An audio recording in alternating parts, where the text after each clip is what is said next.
दोस्तों, बहुत समय पहले की बात है। प्राचीन भारत में चंद्रपुर नाम का एक राज्य था, जिस पर अत्यंत क्रूर और निर्दयी राजा चंद्रसेन का शासन हुआ करता था। राजा हर दिन एक नई लड़की से विवाह करता और दूसरे ही दिन वह अपनी नवविवाहित पत्नी को फांसी पर लटका देता। राजा के इन कठोर और क्रूर फैसलों से उसकी सारी प्रजा बहुत दुखी थी। राजा के मंत्री और दरबारी भी उससे अत्यंत परेशान थे, पर उनकी इतनी मजाल नहीं थी कि वे राजा के सामने अपनी नाराजगी जाहिर कर पाते या उसे समझाने का प्रयास करते। पूरे राज्य में एक अजीब सा भय और सन्नाटा पसरा हुआ था। राज्य के लोग बस इतना जानते थे कि राजा हर दिन एक नई लड़की से शादी करता है और अगली सुबह उसे मौत के घाट उतार देता है।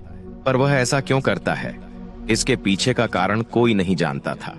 राज्य के दक्षिण छोर पर घने जंगल के बीच एक बूढ़ा जादूगर अपनी बेटी सुवर्णलता के साथ रहा करता था।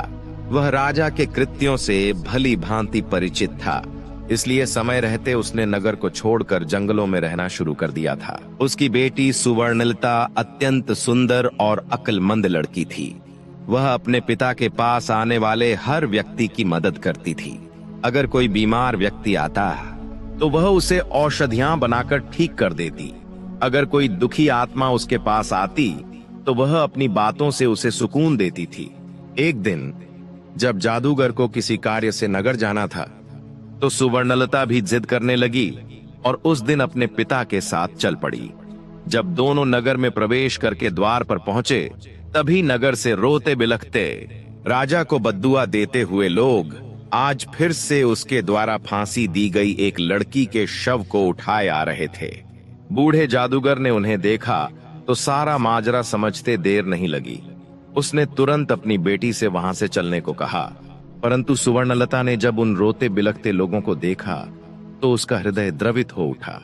वह बोली, नहीं पिताजी, पहले मुझे यह जानना है कि ये लोग इतने दुखी क्यों हैं और यह राजा को भला बुरा क्यों कह रहे हैं। जादूगर के बहुत समझाने पर भी वह वहां से नहीं गई। जब सुवर्णलता ने कुछ लोगों से इसका कारण पूछा तो लोगों ने एक बार उसे अजीब निगाहों से देखा और बोले, क्या तुम्हें कुछ भी नहीं पता? सुवर्णलता के मना करने पर भी उन लोगों ने अपनी पूरी पीड़ा भरी दास्तान उसके सामने कह सुनाई। सारी बात सुनकर सुवर्णलता एकदम सन्न रह गई, चौंक गई। कुछ देर बाद जब उसने अपने होश को संभाला तो वह अपने पिता से कहने लगी, पिताजी, मैं राजा से विवाह करना चाहती हूँ। बेटी के मुख से यह बात सुनकर जादूगर सन्न रह गया। वह सख्त स्तब्ध में आ गया और कहने लगा, बेटी, क्या तुम पागल हो गई हो जो ऐसी बातें कर रही हो? तुमने अभी अभी सुना नहीं कि वह राजा दूसरे ही दिन अपनी पत्नी की हत्या करवा देता है? सुवर्णलता कहने लगी, पिताजी, मुझे अच्छे से पता है कि मैं क्या कह रही हूँ। आप तो बस मुझे राजा के पास जाने की अनुमति दीजिए। अगर मैं अपनी बुद्धि के बल और सत्य के साथ एक निर्दयी व्यक्ति को बदल सकती हूँ तो यह मेरे जीवन की सबसे बड़ी उपलब्धि होगी। वरना एक दिन मरना तो सभी को है और किसी की मृत्यु राजा के नहीं बल्कि उस ऊपर वाले के हाथ में है। बहुत कहने सुनने पर ना चाहते हुए भी जादूगर को अपनी बेटी की जिद के आगे झुकना पड़ा। उसने भारी हृदय के साथ अपनी बेटी को राजा के पास जाने की अनुमति दे दी। पिता की आज्ञा मिलने पर सुवर्णलता ने उन्हें प्रणाम किया और एक दृढ़ निश्चय के साथ राजा के महल की ओर चल पड़ी। आखिर क्यों राजा विवाह के एक दिन बाद ही अपनी नवविवाहित पत्नी को फांसी पर लटका देता था? शुरू से राजा ऐसा क्रूर और निर्दयी नहीं था। वह एक बड़ा ही नेक दिल और प्रजा का ध्यान रखने वाला प्रजापालक राजा था। जब वह विवाह योग्य हुआ तो उसके पिता कमलसेन ने उसका विवाह रत्नप्रभा नाम की सुंदर युवती से कर दिया। रत्नप्रभा अपने नाम की ही तरह अति सुंदर और आकर्षक स्त्री थी। राजा चंद्रसेन भी उसके रूप का कायल हो गया था। वह दिलोजान से अपनी पत्नी से प्रेम करने लगा। सब कुछ ठीक चल रहा था। फिर एक दिन ऐसा हुआ कि राजा के पैरों तले जमीन खिसक गई। एक दिन जब राजा कचहरी से सीधे रानीवास की ओर आया और रानी के कक्ष में पहुंचा तो उसने जो दृश्य देखा उसे देख वह सन्न रह गया। उसकी पत्नी रत्नप्रभा एक गुलाम के साथ इश्क लड़ा रही थी। यह देखकर राजा चंद्रसेन का पूरा संसार उजड़ गया। उसने तुरंत अपनी पत्नी रत्नप्रभा और उस गुलाम को जिंदा ही एक दीवार में चिनवा दिया। रानी रत्नप्रभा की मृत्यु के बाद राजा गुमनामी के समुंदर में डूबता चला गया। उसने सबसे मिलना जुलना बंद कर दिया, कचहरी दरबार सब छोड़ दिया, बस एक अंधेरे कमरे में खुद को बंद कर लिया। जब भी राजा आंखें बंद करता, उसे अपनी पत्नी और गुलाम का वह दृश्य बार बार याद आता था। समय बीतता गया, पर वह दृश्य राजा के दिल दिमाग से मिटा नहीं। बस वहीं से राजा के भीतर एक राक्षस ने जन्म ले लिया। अब वह प्रतिशोध की अग्नि में जलने लगा। राजा ने देश के मंझे हुए चित्रकारों को बुलवाया और रानी व गुलाम का वह दृश्य ज्यों का त्यों चित्रित करवाया। फिर उस चित्र को अपने सैन्य कक्ष की दीवार पर टंगवा दिया। अपनी पत्नी की बेवफाई से राजा इतना आहत हुआ कि अब उसे पूरी औरत जात ही बेवफा लगने लगी थी। उसके दिल में औरतों के प्रति जो नफरत की आग लगी, वह कभी बुझ नहीं सकी। इसलिए उसने उस क्षण की विस्मरणीय पीड़ा को कैद करने के लिए वह चित्र अपने सामने रख लिया, ताकि कभी भूल न पाए। क्रोध और प्रतिशोध की आग में जलते हुए राजा ने एक भयानक निर्णय लिया। अब वह हर दिन एक नई स्त्री से विवाह करेगा और अगली सुबह उसे मौत के घाट उतरवा देगा। शुरुआत में राजा के इस दर्दनाक और अमानवीय फैसले पर मंत्रियों ने उसे बहुत समझाने का प्रयास किया, परंतु राजा ने किसी की नहीं सुनी। उसका हृदय अब पत्थर बन चुका था। तब से लेकर अब तक राजा निर्दयता और क्रूरता से भरा जीवन जी रहा है। इधर जादूगर की बेटी सुवर्णलता भी राजा के महल में पहुंच गई।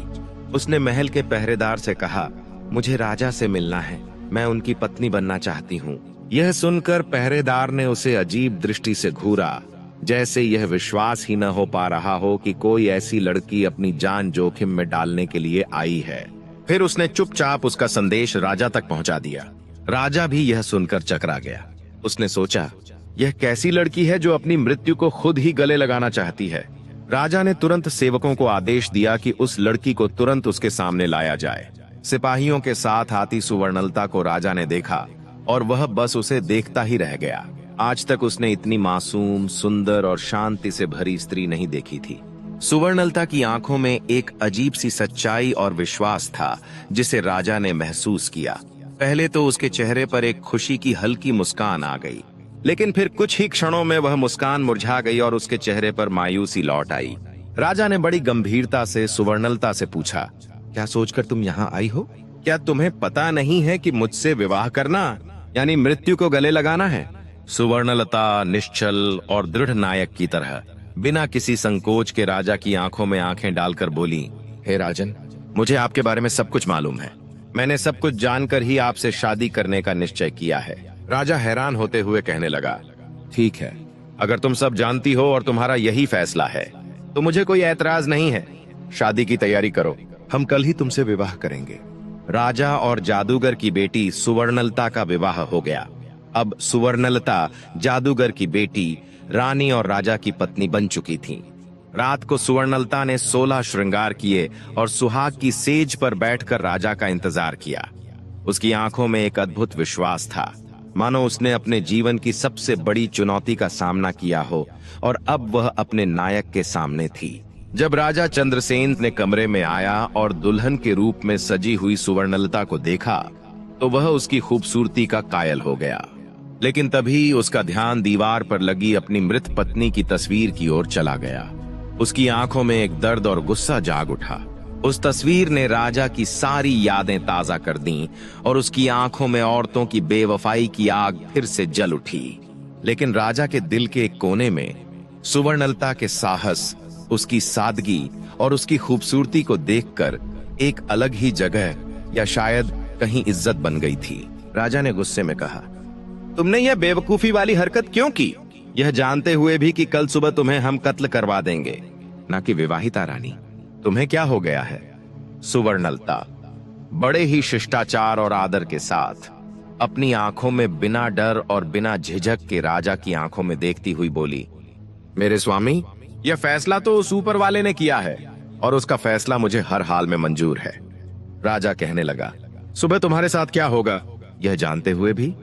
रानी सुवर्णलता बोली, महाराज, मैं अच्छी तरह से जानती हूँ कि सुबह होते ही मुझे आप मरवा देंगे, लेकिन उससे पहले मेरे पास आज की पूरी रात है और मोहब्बत की खुशी को लंबाई से नापा नहीं जा सकता, बल्कि उसकी गहराई देखी जाती है। राजा कहने लगा, तुम्हारी इन दिलफरेब बातों का मेरे ऊपर कोई असर नहीं पड़ने वाला। रानी सुवर्णलता बड़े ही प्रेम और मर्यादा के साथ कहने लगी, हे स्वामी, मैं एक रात के लिए ही सही, पर आपकी पत्नी तो हूँ। इस नाते इस रात पर मेरा पूरा हक है। सुबह जो आपको करना है आप कर लीजिए। बोली, महाराज, पर अभी के लिए अपने इस गुस्से को त्याग दीजिए, कीजिए और थोड़े शांत हो जाइए। रानी सुवर्णलता की बात सुनकर राजा का क्रोध ठंडा पड़ जाता है और वह आराम से कमरे में रखी एक कुर्सी पर जाकर बैठ जाता है। रानी सुवर्णलता कहने लगी, महाराज, आज की रात आपका दिल बहलाने के लिए मैं आपको क्या सुनाऊं? कोई किस्सा सुनाऊं? कोई शेर सुनाऊं? क्या शायरी सुनाऊं? या फिर कोई गाना सुनाऊं? राजा कहने लगा, तुम मेरी एक रात की पत्नी हो और इस रात पर तुम्हारा पूरा हक है। चलो, तुम कोई किस्सा सुना दो। रानी बड़े अदब से राजा को महाराज एक किस्सा सुनाना शुरू कर देती है। एक व्यापारी था, उसकी बीवी, एक जवान बेटी और 2 छोटे बेटे थे। बेटी जवान होने के कारण व्यापारी को दिन रात उसके विवाह की चिंता खाए जाती थी। वह पैसे जोड़कर अपनी बेटी का विवाह धूमधाम से करना चाहता था। एक बार उसे व्यापार के लिए परदेश जाना था। सफर लंबा था, इसीलिए वह अपने घर वालों से कुछ दिनों में आने के लिए कहकर वहां से चला जाता है। जाते हुए उसकी बेटी उसे खजूर देती है और कहती है, बाबा, सफर लंबा है, भूख लगे तो रास्ते में इस खजूर को खा लेना। दिया हुआ खजूर लेकर व्यापारी परदेश के लिए निकल पड़ता है। लंबा रास्ता और तेज धूप के कारण वह चलते चलते थक जाता है। तभी उसे रास्ते में एक कुआं नजर आता है। उसने सोचा, क्यों न थोड़ी देर यहीं बैठकर आराम कर लूं और खजूर खा लूंगा, साथ ही शीतल जल ग्रहण कर लूंगा, फिर आराम से परदेश के लिए निकल पड़ूंगा। इसी सोच के साथ वह कुएं के किनारे बैठकर आराम से खजूर खाने लग जाता है। खजूर खाते खाते उसके हाथ से एक खजूर कुएं में गिर जाता है। जैसे ही खजूर पानी में गिरता है, कुएं का बिल्कुल साफ और निर्मल पानी एकदम से खून में बदल जाता है और तभी कुएं के अंदर से गुस्से से भरा एक दैत्य निकल कर आता है। राक्षस की आंखें लाल थीं और उसके हाथों में धारदार तलवार थी। यह सब देखकर व्यापारी की सिट्टी पिट्टी गुम हो जाती है। मारे डर के वह थर थर कांपने लगता है। दैत्य गुस्से से उस व्यापारी से कहता है, मैं तुम्हें छोड़ूंगा नहीं, अपनी तलवार से तुम्हारे टुकड़े टुकड़े कर दूंगा। व्यापारी पहले ही डरा हुआ था। यह बात सुनकर वह भय से कांपने लग जाता है और कहता है, हे दैत्य, मैंने तुम्हारा क्या बिगाड़ा है? तुम मुझे क्यों मारना चाहते हो? दैत्य कहने लगता है, आदमजात, तुमने जो खजूर कुएं में फेंका वह मेरे मासूम बच्चे की हलक में जाकर फंस गया, जिससे उसकी मृत्यु हो गई। व्यापारी कहने लगा, माफ करें दैत्यराज, मुझे आपका बेटा कहीं नजर नहीं आया और वह खजूर मुझसे गलती से कुएं में गिर गया। दानव गुस्से में बोला, हम राक्षस तुम आदमियों को नजर नहीं आते। तुम्हें खजूर खाते हुए एहतियात बरतनी चाहिए थी, पर तुम्हारी मृत्यु निश्चित है, नादानी में हो या जानबूझकर। गुनाह तो गुनाह होता है। अब मैं तुम्हारे टुकड़े टुकड़े करके अपने बेटे की मृत्यु का बदला लूंगा। खून के बदले खून, यही इंसाफ है। आखिरकार व्यापारी बेचारा मजबूर होकर कहने लगा, राक्षस राज, अगर मुझे मारने से तेरा बदला पूरा हो जाएगा तो मुझे मंजूर है, पर मेरी शर्त है। राक्षस कहने लगा, कैसी शर्त?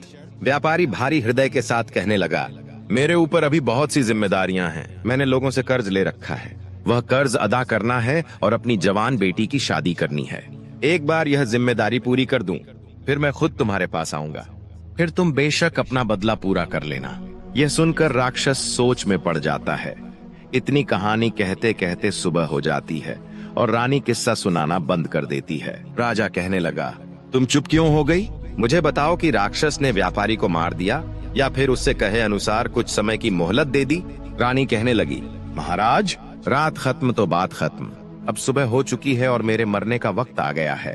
राजा कहने लगा, लेकिन मुझे कम से कम इतना तो बता दो कि राक्षस ने उसे मारा या छोड़ दिया। रानी बोली, राजा, कहानी बहुत लंबी है, पूरी बताने के लिए वक्त की जरूरत है और अब वक्त खत्म हो चुका है। यह सुनकर राजा सोच में पड़ जाता है। कुछ सोचकर राजा अब अपनी नवविवाहित रानी से कहता है, तुम चिंता मत करो, हम वक्त को रोक देंगे। हम तुम्हें एक दिन की जिंदगी और प्रदान करते हैं। अब तुम किस्सा सुनाओ। तब रानी कहती है, नहीं मेरे सरताज, किस्से तो रातों को सुनाए जाते हैं, सुबह का वक्त तो हो चला है। आप अपने राजसी कार्य कीजिए, आगे का किस्सा तो मैं रात को ही सुनाऊंगी। यह सुनकर राजा सोचता है, कितनी ही लड़कियां मेरे पास आईं और मौत के घाट उतार दी गईं। सबके चेहरे पर मौत का भय साफ नजर आता था, पर इसके चेहरे पर तो भय नाम की कोई चीज ही नहीं है। खैर, इसका किस्सा मुझे बहुत दिलचस्प लगा है, इसलिए इसकी जान सिर्फ आज के लिए बख्श दी। कल इसका भी वही हाल होगा। राजा वहां से चला जाता है और अपने दिन भर के राजसी कामों में व्यस्त हो जाता है। इधर रानी हाथ जोड़कर उस ऊपर वाले से प्रार्थना करती है, हे भगवान परमेश्वर, मेरे पति को सद्बुद्धि देना, उसके इन पाप कृत्य को क्षमा करना और उसे सही रास्ता दिखाना। प्रभु, शाम का वक्त हो जाता है। राजा बेसब्री के साथ कमरे में आता है और कहता है, रानी अब जल्दी से किस्सा सुनाना शुरू कीजिए। राजा की बेसब्री को देखकर रानी कहती है, थोड़ा सब्र रखो महाराज, मैं आपके लिए खाना लगा देती हूँ, पहले भोजन कर लीजिए, फिर मैं आगे का किस्सा सुनाना शुरू करूंगी। हम कहकर रानी राजा को खाना परोस देती है। राजा कहने लगा, यह तो नौकरों के काम है, तुम ये क्यों कर रही हो? रानी बड़े प्यार से कहने लगी, नहीं मेरे स्वामी, यह एक पत्नी का कर्तव्य है कि वह अपने पति का ख्याल रखे। राजा कहने लगा, तुम्हें कौन सा मेरे साथ पूरा जीवन व्यतीत करना है, और वैसे भी आज की रात के बाद तो यह काम नौकरों ने ही करने हैं। रानी कहने लगी, स्वामी आज की रात ही सही, पर आपकी सेवा करने का मौका तो मिला, मरते समय सुकून से मर सकूंगी। जितना भी समय मिला है मैंने अपने पति की सेवा की। यह सुनकर राजा के दिल को बड़ा सुकून मिला, लेकिन तभी उसे अपनी बीवी की बेवफाई याद आ गई। राजा गुस्से से कहने लगा, ये फालतू की बातें मुझसे मत करो और जल्दी से कहानी सुनाना शुरू करो। राजा की बात सुनकर रानी किस्सा सुनाना शुरू कर देती है। व्यापारी की बात सुनकर थोड़ी देर विचार करके दैत्य बोला, अगर मैं तुम्हें कुछ समय की मोहलत दे दूं तो क्या गारंटी है कि तुम वापस आओगे? व्यापारी कहने लगा, हे राक्षस राज, उस ऊपर वाले की कसम खाकर, भगवान की कसम खाकर कहता हूँ कि मैं अपने कामों को अंजाम देकर यहाँ फिर से आऊंगा और खुद को तुम्हारे हवाले कर दूंगा, मेरा विश्वास करो। दैत्य कहने लगा, ठीक है, मैं तुम्हें 40 दिन की मोहलत देता हूँ। व्यापारी दैत्य का शुक्रिया करते हुए अपने घर की तरफ चल देता है। कुछ दिन के सफर के बाद वह अपने घर पहुँच जाता है। व्यापारी को घर आया देखकर उसकी पत्नी और बच्चे खुश हो जाते हैं। उसकी पत्नी कहती है, स्वामी आप थक गए होंगे, हाथ मुंह धो लीजिए, तभी मैं आपके लिए खाना लगाती हूँ। इस बार पता नहीं क्यों मेरा दिल बहुत घबराया हुआ है, शुक्र है उस भगवान का, आप सही सलामत घर पर आ गए। उसकी पत्नी के मुख से यह बातें सुनकर अंदर ही अंदर व्यापारी का हृदय पीड़ा से तड़प उठता है। उसने सोचा, जब हमेशा के लिए जाऊंगा तो मेरी पत्नी और बच्चों का क्या होगा? व्यापारी ने कागज के अंदर अपनी जिंदगी के बचे हुए दिन लिखे होते हैं। धीरे धीरे समय बीतता जा रहा था। व्यापारी के जीवन के बचे हुए दिन धीरे धीरे कट रहे थे। उसने अपनी बेटी के लिए योग्य रिश्ता देखकर उसकी शादी कर दी और उसे विदा कर दिया। खुशी के साथ साथ व्यापारी अंदर से दुखी भी था, क्योंकि आज उसकी अंतिम रात थी। कल का दिन उसका आखिरी दिन था। कल वह दैत्य उसे टुकड़े टुकड़े कर देगा। व्यापारी बिस्तर में पड़ा पड़ा यही सब सोच रहा था। नींद उसकी आंखों से कोसों दूर थी। उसे रह रहकर यह बात खाए जा रही थी कि उसके मरने के बाद उसकी पत्नी और बच्चों का क्या होगा। दुखी हृदय के साथ व्यापारी उठकर बैठ जाता है और सिसक सिसक कर रोने लगता है। उसके रोने की आवाज सुनकर उसकी पत्नी भी उठ जाती है। व्यापारी को ऐसे रोते हुए देखकर घबरा कर वह उससे पूछती है, क्या हुआ स्वामी, आप रो क्यों रहे हो? व्यापारी पहले तो बात को टालने की कोशिश करता है, लेकिन जब उसकी पत्नी ने ज्यादा जोर देकर पूछा तो वह टूट जाता है और सारा किस्सा अपनी पत्नी को रोते रोते सुना देता है। सारी बात सुनकर व्यापारी की पत्नी का कलेजा मुंह को आ जाता है। वह तड़प उठती है और कहती है, स्वामी आपकी जगह पर मैं उस दैत्य के पास जाऊंगी। मुझे चाहे कुछ भी हो जाए, चाहे वह दैत्य बेशक मेरी जान ले ले, पर मैं आपको कुछ भी नहीं होने दूंगी। किस्से के बीच में ही वह बोल पड़ता है, वाह क्या औरत है, ऐसी औरत भी दुनिया में होती हैं। ऐसी नेक और वफादार बीवी की दहलीज पर तो फरिश्ते भी अपना सिर झुका दें, राजा ने कहा। रानी कहने लगी, बिल्कुल ठीक कहा महाराज, कुछ बदचलन औरतें होती हैं जिनकी वजह से सभी औरतों पर उंगली उठाई जाती है, पर सबको एक जैसा समझ लिया जाता है। यह सुनकर राजा सोच में पड़ जाता है। रानी फिर आगे का किस्सा सुनाना शुरू कर देती है। व्यापारी अपनी पत्नी को समझाते हुए कहता है, मेरी बात मत करो प्रिय, मरे हुए होते हैं, अगर तुम्हें कुछ हो जाए तो धिक्कार है मेरे ऊपर। तुम्हें यह भी कैसे कह दिया कि तुम मेरी जगह उस राक्षस के पास चली जाओगी? गलती तो मुझसे हुई है और इस गलती की सजा तो मुझे ही भोगनी पड़ेगी। तुम मेरे बच्चों का ख्याल रखना, उन्हें मेरी कभी कमी महसूस मत होने देना। व्यापारी अपनी पत्नी को खूब समझाता है। ऐसे ही बातों बातों में रात निकल जाती है और सुबह हो जाती है। व्यापारी भारी हृदय के साथ अपने छोटे बच्चे और बीवी को गले लगाकर उनसे विदाई लेकर वहां से निकल पड़ता है। लंबा रास्ता तय करके वह उसी जगह पहुंच जाता है जहां उसे वह दैत्य मिला था। व्यापारी दैत्य को आवाज देता है, राक्षस राज, मैं तुम्हारे पास आ गया हूं। मेरे 40 दिन पूरे हो गए हैं। आओ, मेरी जान लेकर अपना बदला पूरा कर लो। व्यापारी की बात सुनकर दैत्य बाहर आता है और व्यापारी से कहता है, तुम बहुत बहादुर हो जो इस तरह खुद मेरे पास मौत के मुंह में चलकर आ गए हो। लेकिन ऐ आदमजात, मैं तुम्हें मारूंगा नहीं, क्योंकि मैंने तुम्हें माफ कर दिया है। दैत्य आगे कहता है, जब तुमने मुझसे समय मांगा था तब मुझे तुम्हारे ऊपर यकीन नहीं था, इसलिए उसी दिन से मैं तुम्हारा पीछा कर रहा था। तुमने जो कुछ भी कहा था वह बिल्कुल सच था। अब जाओ और अपनी बीवी बच्चों को संभालो, तुम्हारे बिना उनका रो रो कर बुरा हाल है। दैत्य के मुख से यह बातें सुनकर व्यापारी की खुशी का ठिकाना नहीं रहा।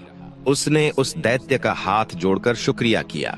किस्सा समाप्त होते होते राजा पूरी तरह से भावुक हो चुका था। वह अब रानी की ओर प्यार भरी नजरों से देखने लगा। रानी बोली, हे महाराज, सभी औरतें बिल्कुल भी एक जैसी नहीं होती हैं, और जब तक आप उस तस्वीर को अपने कमरे से नहीं हटा देंगे तब तक आपकी पीड़ा कभी कम नहीं होगी और आप हर औरत को बदचलन ही समझेंगे। इतना सुनकर राजा अपनी बेवफा पत्नी की वह तस्वीर फाड़कर नष्ट कर देता है। फिर रानी के हाथों को अपने हाथ में लेकर वह कहता है, हे रानी, आज तुमने मेरा हृदय परिवर्तित कर दिया है। मैंने पापी होकर कितने पाप किए हैं, लेकिन आज तुमने मेरी आंखें खोल दी। रानी कहने लगी, हे महाराज, आप मुझे मारना चाहे तो बेशक मार दें, लेकिन मेरी एक शर्त है कि आप मुझे सिपाहियों के हाथों से नहीं बल्कि खुद अपने हाथों से मारें। मुझे यह बिल्कुल भी गवारा नहीं है कि मुझे कोई सिपाही हाथ लगाए। आपके हाथों से मरूंगी तो मेरे मन को सुकून मिलेगा। राजा कहने लगा, नहीं मेरी रानी, मैं तुम्हें कुछ नहीं करूंगा। मेरा खोखला भ्रम तोड़कर एक जिल्लत भरी जिंदगी से बाहर निकालने वाली देवी हो तुम, मेरी प्रिय। मैं हमेशा तुम्हें अपनी पलकों पर बिठाकर रखूंगा। जितना पाप मैंने किया है, शायद उसके लिए वह ऊपर वाला मुझे कभी माफ न करे, पर बची हुई जिंदगी में सिर्फ खुशियां बांटना चाहता हूं, अपनी प्रजा और तुम्हारे साथ। उधर जब जादूगर को यह पता चला कि उसकी बेटी सिर्फ सही सलामत ही नहीं बल्कि राजा की आंखें खोलने वाली उसकी हत्यारिन रानी बन गई हैं और राजा अब एक नेक इंसान बन गया है, तो उसकी खुशी का कोई ठिकाना नहीं रहा। राजा चंद्रसेन और रानी सुवर्णलता के साथ एक हंसी खुशी जीवन व्यतीत करते हैं। व्यापारी ने अपनी गलती की सजा स्वीकार की, लेकिन उसकी पत्नी और बेटी की निष्ठा और प्रेम ने उसे अंततः एक नई राह दिखाई। राक्षस ने उसकी ईमानदारी और समर्पण को देखकर उसे माफ कर दिया और वह घर लौटने में सफल हुआ। राजा ने रानी की समझदारी और बलिदान को समझा और अपनी पुरानी पीड़ा से मुक्ति पाई। यह कहानी कहती है कि सच्चे प्रेम और नैतिकता की शक्ति से ही जीवन में बदलाव लाया जा सकता है। राजा चंद्रसेन, जो स्त्रियों को केवल अपने अहंकार का शिकार बनाता था, आज खुद समय के चक्कर में फंस चुका था। रानी सुवर्णलता की बुद्धिमत्ता और साहस ने न केवल उसकी क्रूरता का अंत किया, बल्कि पूरे राज्य को एक नया मार्ग दिखाया। दोस्तों, यह कहानी केवल राजा और रानी की नहीं, बल्कि उस सत्य की भी है जो हमें यह सिखाती है कि अहंकार और अन्याय अधिक समय तक नहीं टिकते। जो दूसरों के साथ छल करता है, उसे एक दिन स्वयं अपने छल के जाल में फंसना पड़ता है। दोस्तों, मुझे उम्मीद है कि इस कहानी से आपको कुछ सीखने को मिला होगा। अगर वीडियो अच्छी लगी हो तो वीडियो को लाइक और कमेंट में जय माता दी अवश्य लिखें। हम आपसे मिलते हैं किसी और नई वीडियो में। तब तक के लिए अपना ख्याल रखना। जय माता दी।